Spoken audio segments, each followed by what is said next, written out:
ബഹുമാന്യരെ, വേദിയിലിരിക്കുന്ന വിശിഷ്ട വ്യക്തികളെ, ഡോക്ടർ അഡാട്ട്, ലിസി മാഡം,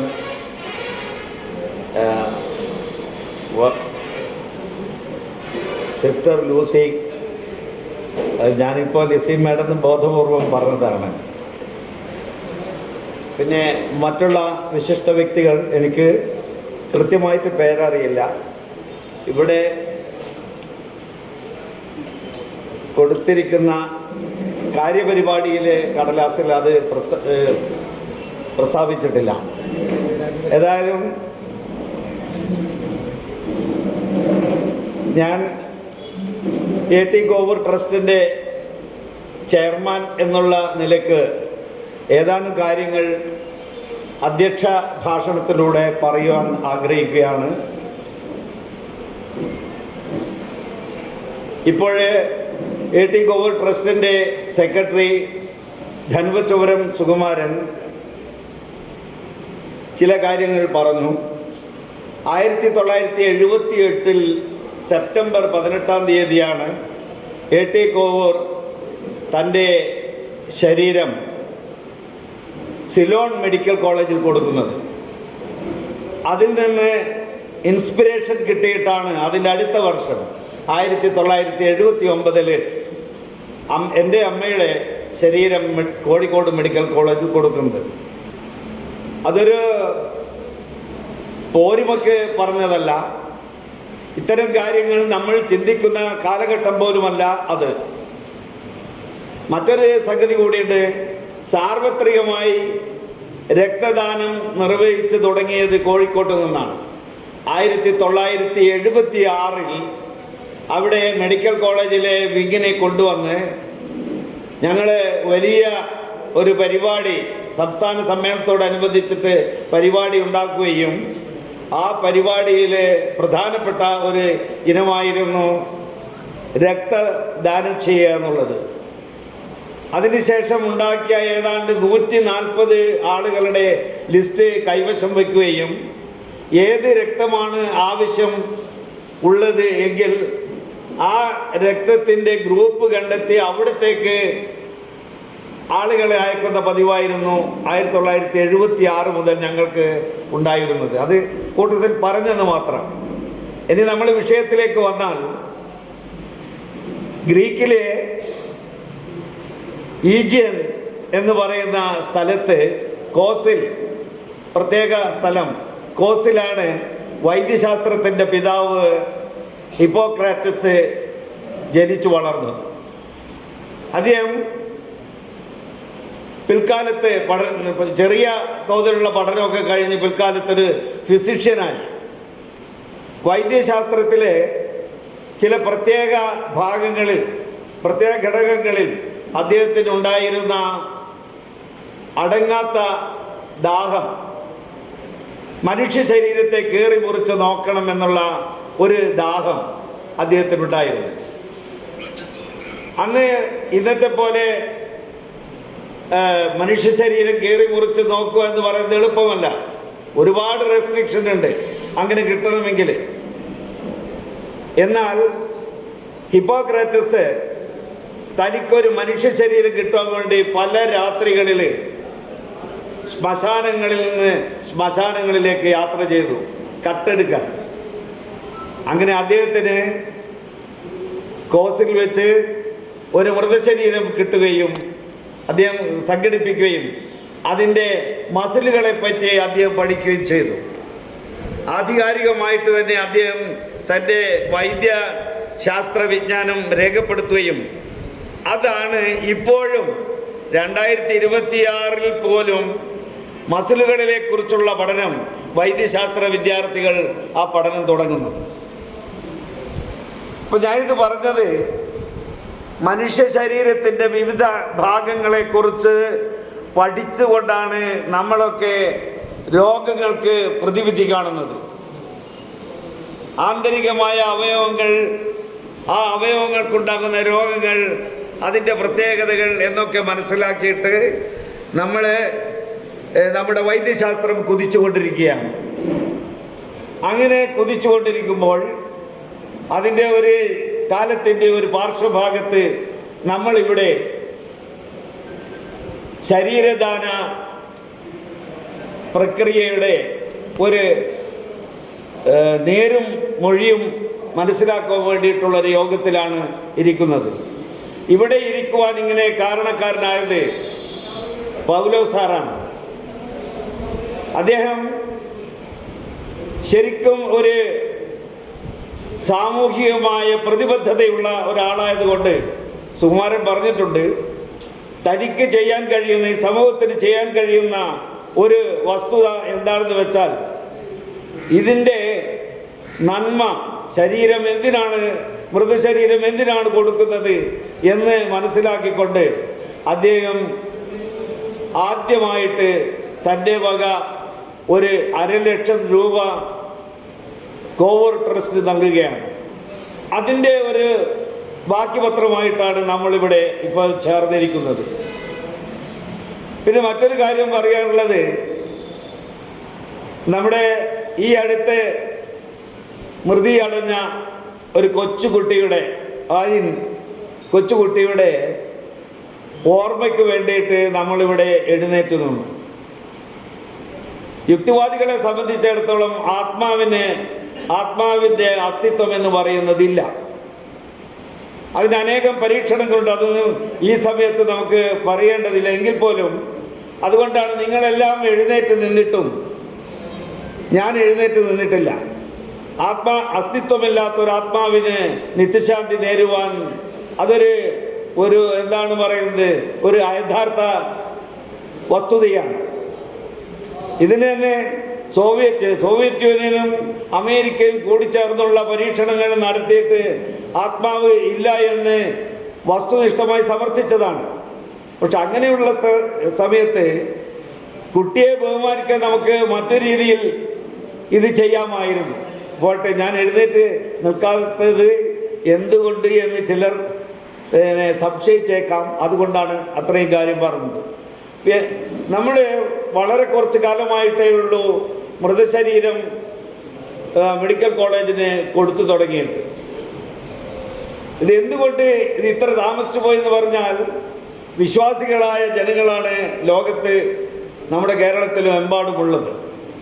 അവർക്ക് മരിച്ച ആളിനോടുള്ള ആദരവും മരണാനന്തര ജീവിതവും ആചാരങ്ങളും അനുഷ്ഠാനങ്ങളും ഒക്കെ കേട്ടും കണ്ടും വളർന്നവരായതുകൊണ്ട് സ്വന്തം ബന്ധുമിത്രാദികളുടെ ശരീരം പഠനത്തിനായാലും മറ്റ് വസ്തുതകൾക്കായാലും കൊടുക്കുവാൻ തയ്യാറില്ലാത്ത ഒരവസ്ഥയാണ്. പക്ഷേ അങ്ങനെയാണെങ്കിൽ പോലും മരിച്ചു കഴിഞ്ഞാലും ഒരു വർഗീകരണം ഉണ്ടാവാറുണ്ട്. എന്താണത്? ചില ആളുകളെ ശവസംസ്കാരം ചെയ്യുമ്പോൾ തെമ്മാടിക്കുഴിയിൽ വെക്കുന്നുണ്ട്. അതിൻ്റെ കാര്യങ്ങളൊക്കെ സിസ്റ്റർ ലൂസി പറയുന്നതായിരിക്കും എന്ന് ഞാൻ വിചാരിക്കുന്നു. അപ്പം ഇതുകൊണ്ട് അങ്ങനെ ആത്മാവിൽ വിശ്വസിക്കുന്നവരും ആചാരങ്ങളിലും അനുഷ്ഠാനങ്ങളിലും വിശ്വസിക്കുന്നവരും ഒക്കെ ആയ ജനങ്ങൾ മൃതശരീരം വിട്ടുകൊടുക്കില്ല. ഹിന്ദുവിലാണ് എങ്കിൽ 11 ദിവസത്തെ ചാവ്, ചിലപ്പോൾ 7 ദിവസത്തെ ചാവ്, ചിലപ്പോൾ 5 ദിവസത്തെ ചാവ്, ചിലപ്പോൾ 3 ദിവസത്തെ ചാവ്, ഇപ്പോഴേ ആ മരിച്ച ദിവസം മാത്രമുള്ള ചാവ്. ചാവ് മാത്രമല്ല, ചാവിന് ഒരു രസകരമായ വസ്തുതയുണ്ട്. ചാവ് എടുക്കുന്ന ആളുകളെ കുളിച്ചു വന്ന് കൈകൊട്ടി ആത്മാവിനെ വിളിച്ച് കാക്കയാണ് ആത്മാവായിട്ട് വരിക, എന്നിട്ട് ഭക്ഷണം കൊടുക്കും. ബലിച്ചോറ് എന്നാണ് പറയുക. ആ ബലിച്ചോറ് കൊടുക്കുന്ന അവസ്ഥ. എന്നാൽ ഈ ബലിച്ചോറ് എന്നുള്ള കൺസെപ്റ്റ് എങ്ങനെ ഉണ്ടായെന്ന് ലോകചരിത്രം നമ്മളോട് പറയുന്നുണ്ട്. വിവിധ ആഫ്രിക്കയിൽ നിന്ന് ആരംഭിച്ച മനുഷ്യവംശത്തിൻ്റെ യാത്രയിൽ പലയിടങ്ങളിൽ യാത്ര ചെയ്തപ്പോൾ ആദ്യകാലത്ത് ഒന്നിച്ച് യാത്ര ചെയ്ത ആൾക്കൂട്ടത്തിൽ നിന്ന് ആരെങ്കിലും ബോധക്ഷയം കൊണ്ടോ അല്ലെങ്കിൽ മറ്റു കാരണങ്ങൾ കൊണ്ടോ ഒരിടത്ത് വീണുപോയാൽ ആ ആളിൻ്റെ തലയ്ക്കൽ ഒരു കുറച്ച് വെള്ളവും കുറച്ച് ഭക്ഷണവും വെച്ചു കൊടുക്കും. ചരിത്രം, പ്രാർത്ഥന ചരിത്രം പറയുകയാണ്, വെച്ചു കൊടുക്കും. അങ്ങനെ വെച്ചു കൊടുത്തു കഴിഞ്ഞാൽ ഇവിടെ ഇപ്പോൾ നെല്ലായിൽ നിന്നും ചിയ്യാരത്തേക്കാണ് യാത്ര പുറപ്പെടുന്നതിരിക്കട്ടെ ആ ഗ്രൂപ്പ്. അപ്പം ചിയ്യാരത്തേക്ക് പുറപ്പെടുന്നതിന് മുമ്പ് കുറച്ച് ഭക്ഷണവും കുറച്ച് വെള്ളവും ഈ വീണ ആളിൻ്റെ തലയ്ക്കൽ വെച്ച് കൊടുക്കും. അങ്ങനെ അവർ യാത്ര ചെയ്യും. ബോധക്ഷയമാണ് എങ്കിൽ ഈ മനുഷ്യൻ എഴുന്നേറ്റ് തൻ്റെ മുഖത്തിനടുത്തുള്ള വെള്ളവും ഭക്ഷണവും ആഹരിച്ച് അയാളെ ഇവർ തൻ്റെ ഗ്രൂപ്പ് പോയിരിക്കുന്ന കാൽപ്പാടുകൾ നോക്കിപ്പോകും. അങ്ങനെ പല മനുഷ്യ കൂട്ടങ്ങളിലും ഉണ്ടായിരുന്നു. അത് ഓരോ കാലത്തായി പരിഷ്കരിച്ച് നമ്മൾ മതങ്ങളായി പരിണമിച്ച്, അങ്ങനെ പരിണമിച്ചതിൻ്റെ ഫലമായിട്ട് ഒരു കൂട്ടം ആളുകൾ, പ്രത്യേകിച്ച് ബ്രാഹ്മിൻസിനോട് അടുത്ത് നിൽക്കുന്ന ആളുകൾ, അത് സ്വീകരിക്കുകയും എന്നിട്ട് ഈ ശേഷക്രിയ എന്ന് പറയുന്ന സംഗതികൾ ഉണ്ടാക്കിയെടുക്കുകയാണ് ചെയ്യുന്നത്. ഒരുപാട് സംഗതികൾ പറയാനുണ്ട്. അത് ഒരു സെമിനാറിൻ്റെ വിഷയമായിരുന്നെങ്കിൽ നമുക്ക് അതുമാത്രം സംസാരിക്കാമായിരുന്നു. ഞാൻ അത്രയും ദീർഘിപ്പിക്കരുത്, കാരണം വിശിഷ്ട വ്യക്തികൾ സംസാരിക്കാനുണ്ട്. ഇനി നമ്മളിലേക്ക് തന്നെ മടങ്ങി വന്നു കഴിഞ്ഞാൽ ഈ ഒരു അവസ്ഥ എങ്ങനെ ഇത് മനുഷ്യ മനസ്സിൽ നിന്ന് എങ്ങനെ നീക്കിയെടുക്കും എന്നുള്ളത് ആലോചിച്ചിട്ടാണ് നമ്മൾ മൃതശരീരം മെഡിക്കൽ കോളേജുകൾക്ക് പഠിക്കുവാൻ വേണ്ടി വിട്ടുകൊടുത്തത്. ഇപ്പം സമാനമായിട്ട് നമുക്ക് മറ്റു വസ്തുക്കൾ കൊണ്ട്, പ്ലാസ്റ്റർ ഓഫ് പാരീസ് പോലെയുള്ള മറ്റു വസ്തുക്കൾ കൊണ്ട് മനുഷ്യ ശരീരത്തിൻ്റെ എല്ലാ ഭാഗങ്ങളും എടുത്ത് പഠിക്കുന്നുണ്ട്. പക്ഷേ അതൊക്കെ നമ്മൾ മനസ്സിലാക്കണം, വാക്സോ മറ്റു പദാർത്ഥങ്ങളോ മാത്രമാണത്. മനുഷ്യൻ്റെ യഥാർത്ഥ ശരീരം കിട്ടിക്കഴിഞ്ഞാൽ മാത്രമേ ആ പഠനം പൂർത്തീകരിക്കാൻ കഴിയുള്ളൂ.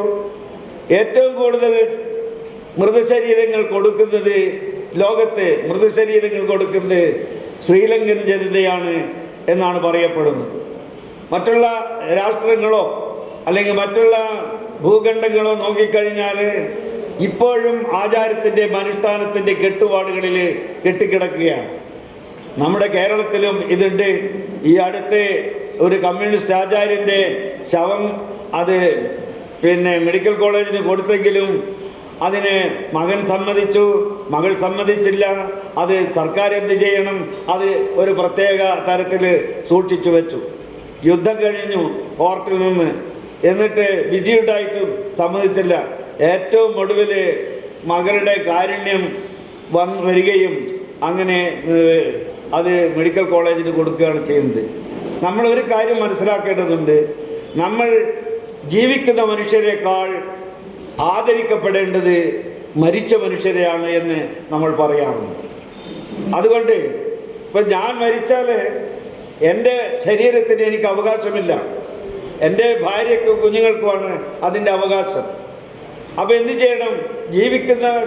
ജീവിച്ച സമയത്ത് ഞാൻ പറയാണ്, എൻ്റെ മൃതദേഹം നിങ്ങൾ മെഡിക്കൽ കോളേജിന് കൊടുക്കണമെന്ന് പറഞ്ഞാൽ അവർ ക്രുക്കൻ്റായിട്ടാണ് ചിന്തിക്കുന്നതെങ്കിൽ ഭാര്യയും മക്കളും കൂടി വന്ന് അത് വേണ്ട, കാരണവന്മാരൊക്കെ വരും, അങ്ങനെ വേണ്ട, ഇയാളെ ഇങ്ങനെ ദഹിപ്പിച്ചാൽ മതി.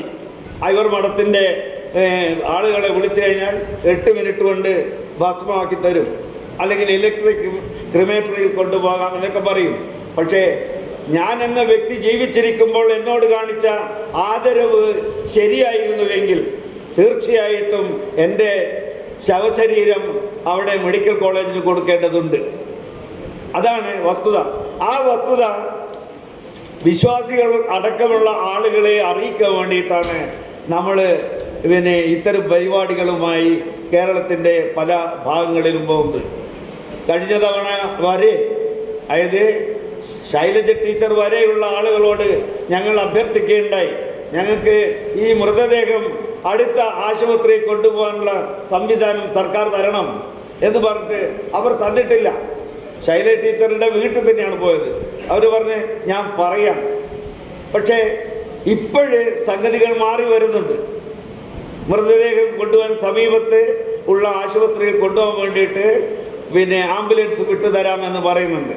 ഇനി അതും ഇല്ല എങ്കിൽ നമ്മൾ കൺവീനൻ്റായ ഒരു ആംബുലൻസ് സ്വീകരിച്ചുകൊണ്ട് ആ ആംബുലൻസിന് വരുന്ന തുകയുടെ ഒരു റെസിപ്റ്റ് എഴുതി കൊടുത്താൽ സർക്കാർ തരുന്ന രീതിയിൽ വരെ എത്തിയിട്ടുണ്ട്. ഒരു മൃതദേഹം കിട്ടാൻ വേണ്ടിയിട്ടുള്ള ചരിത്രപരമായിട്ടും ഫിക്ഷൻ പരമായിട്ടും ഒരു ഒട്ടനവധി സംഭവങ്ങളും ചരിത്രങ്ങളും നോവലുകളും ഒക്കെ നമ്മുടെ കയ്യിലുണ്ട്. ഇപ്പം ഇത് നമ്മൾ എങ്ങനെയാണ് ഇത് വ്യാവർത്തിച്ചെടുക്കുന്നതെന്ന് പറഞ്ഞാൽ എല്ലാ ആളുകൾക്കും എല്ലാ തരത്തിലുള്ള കാര്യങ്ങളും പെട്ടെന്ന് മനസ്സിലാവുകയില്ല. ഇതിന് പ്രത്യേക ഫോറമുണ്ട്. ആ ഫോറത്തിൽ നമ്മൾ ആരാണോ ഡൊനേറ്റ് ചെയ്യുന്നത്, ഞാൻ ഡൊനേറ്റ് ചെയ്യുന്നുണ്ടെങ്കിൽ ഞാൻ എൻ്റെ സമ്മതപത്രത്തിൽ എൻ്റെ ഭാര്യയുടെയും മക്കളുടെയും സിഗ്നേച്ചറോടുകൂടി ഒരു 50 രൂപയുടെ ഇപ്പം 100 രൂപയൊക്കെ ആകുന്നുണ്ട് ഒരു ഡോക്യുമെൻ്റ് പേപ്പർ വാങ്ങി അതിൽ നമ്മുടെ ആധാർ കാർഡ്, ഫോട്ടോ ഇവ ഒട്ടിച്ചുകൊണ്ട് മെഡിക്കൽ കോളേജിൽ അനാട്ടമി വിഭാഗത്തിൽ പോയി കഴിഞ്ഞാൽ തീർച്ചയായും അവിടെയുള്ള പ്രൊഫസർമാർ നമുക്ക് വേണ്ടുന്ന സഹായം ചെയ്യും. മാത്രമല്ല നമ്മൾ ആരെയാണ് ആ പ്രൊഫസർമാർ അല്ലെങ്കിൽ അനാട്ടമി വിഭാഗത്തിൽ ആരെയാണ് ആദ്യം വിളിക്കേണ്ടത് എന്നുള്ള നമ്പർ കൂടി അതിൽ കൊടുത്തിട്ടുണ്ട്. കേരളത്തിലെ പല ജില്ലകളിലും അനുബന്ധമായിട്ടുള്ള സർട്ടിഫിക്കറ്റുകളും അതിൻ്റെ പേപ്പറുകളും നമ്മൾ ഇഷ്യൂ ചെയ്തിട്ടുണ്ട്. അപ്പോൾ അതുകൊണ്ട് നമ്മളുടെ ഈ കാര്യങ്ങളെല്ലാം കൂടുതലായിട്ട് നമ്മൾ ചിന്തിക്കുകയും പറയുകയും ചെയ്യേണ്ടതുണ്ട് എന്നും അത് നമ്മൾ കൃത്യമായിട്ട് ഈ വസ്തുത ഒരു ടെക്സ്റ്റാക്കിയിട്ട് ഇപ്പോൾ 1-2 ടെക്സ്റ്റ് ഇറങ്ങിയിട്ടുണ്ട്. ആ ടെക്സ്റ്റാക്കിയിട്ട് നമ്മളുടെ പാഠ്യപദ്ധതിയിൽ ഉൾപ്പെടുത്തേണ്ടതാണ്. അത്തരത്തിലുള്ളൊരു പ്രവർത്തനം കൂടി നടത്തേണ്ടതാണ് എന്ന് എനിക്ക് തോന്നുന്നു. ഞാൻ എൻ്റെ വാക്കുകൾ ചുരുക്കുകയാണ്. ഇനി ഉദ്ഘാടനത്തിനായി ഡോക്ടർ ധർമ്മരാജ് അടാട്ട് സാറിനെ ഞാൻ പരിചയപ്പെടുത്തുന്നില്ല. സംസ്കൃത സർവകലാശാലയിലെ വൈസ് ചാൻസലറായി പ്രവർത്തിച്ച അടാട്ട് സാർ, ഞാനും അദ്ദേഹവുമായിട്ട് ഒരുപാട് കാലത്തെ ബന്ധമുണ്ട്. എനിക്ക് മറക്കാൻ കഴിയാത്ത ഒരു സംഭവം കൂടി പറഞ്ഞുകൊണ്ട് ഞാൻ ഇവിടെ നിർത്തുകയാണ്. അദ്ദേഹത്തെ സംസ്കൃത കലാശാലയിലേക്ക്, അദ്ദേഹത്തിൻ്റെ വീട്ടിലേക്ക്, സംസ്കൃതി എന്ന് പറയുന്ന വീട്ടിലേക്ക് പോകാൻ വേണ്ടി ഞങ്ങൾ രണ്ടുപേരും ഒരു പുസ്തകത്തിൻ്റെ പരിപാടിയുമായി പോയപ്പോൾ ഞങ്ങൾക്ക് എത്ര പറഞ്ഞിട്ടും സ്ഥലം മനസ്സിലാവുന്നില്ല. എന്നിട്ട് സാറ് സ്വന്തം വെഹിക്കിൾ എടുത്തിട്ട് വന്ന് ഞങ്ങളെ കൂട്ടിക്കൊണ്ടുപോയത് വൈസ് ചാൻസലറായിട്ട് ഇരിക്കെ. അതാണ് ആ വ്യക്തിത്വത്തിൻ്റെ മഹത്വം. ആളും ആരവങ്ങളും പരിവാരങ്ങളുമായി സഞ്ചരിക്കുന്ന ആ സമയത്ത് ഒന്നുമില്ലാതെ ഞങ്ങളുടെ നിസ്സാരന്മാരായ ഞങ്ങളെ കൊണ്ടുപോകാൻ വേണ്ടി അദ്ദേഹം കാണിച്ച ആ ശുഷ്കാന്തി യഥാർത്ഥത്തിൽ ഇന്നും മനസ്സിൽ സൂക്ഷിക്കുകയാണ്. ഞാൻ അദ്ദേഹത്തെ എല്ലാ ആദരവോടും കൂടി ഈ വേദിയിലേക്ക് ഉദ്ഘാടനത്തിന് ക്ഷണിക്കുകയാണ്. സർ.